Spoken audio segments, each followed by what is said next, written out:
Y'all know I'm petty as fuck. And if you don't, hit that plus and find out. But this story I've hesitated telling all y'all, because I really hit this dude where it counts. His wallet. And I'll wait for all the hate about how I ruined his life. I don't give a fuck. Let's go.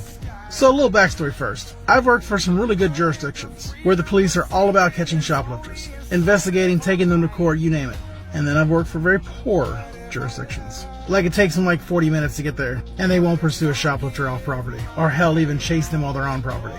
And if you're lucky enough to even get their information, they'll never make a warrant or go for an arrest. That was the kind of jurisdiction I was in when this story took place. Like if you called the police and they actually showed up, and the shoplifter was still in their vehicle leaving property, they would just ignore them and write you a report. And the thieves in the area knew this, so we had to be creative about how we handle shoplifting. And we had this guy who would always come in, and man, he was in and out in less than 15 minutes every time. Anywhere between $500 to $1,000 a pop. And he knew police wouldn't do a damn thing about it. And we tried everything to get this dude to stop. The moment we'd see him, we'd call PD. And PD would take their sweet, easy time getting there. And dude was quick. He knew what he was coming for, and he was in and out. We did everything short of just attacking this dude on sight.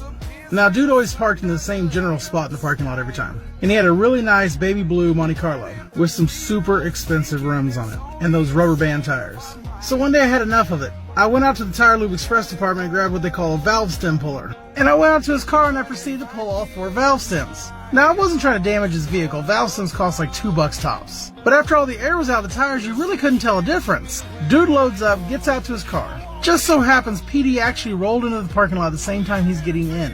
Dude freaks out and speeds off through the parking lot.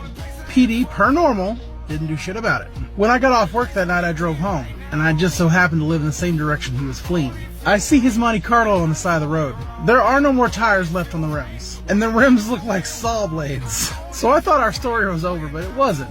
So a month or so later, he returns to the store. Same car, different rims, but still aftermarket rims, just not as fancy. He comes in and starts the same old shit. So I went and got the valve stem puller again and did the exact same thing, except this time I left all 4 of his broken valve stems on the hood of his car. When he gets done, he walks out, he looks, and the tires are this time noticeably flat. He grabs and throws the damn valve stems across the parking lot and turns back up the building and sees me waving at his ass. Now I can tell you from the look on his face, he just wanted to beat my ass. But he realized that that would take time that he didn't have, so he just got in the car and he drove off again. He never came back to our store. About 2 weeks later, we got the word that he got picked up at another Walmart in a neighboring city for doing the same shit. Except that jurisdiction actually cared about shoplifting, and they prosecuted and arrested his ass. I told y'all, I'm petty.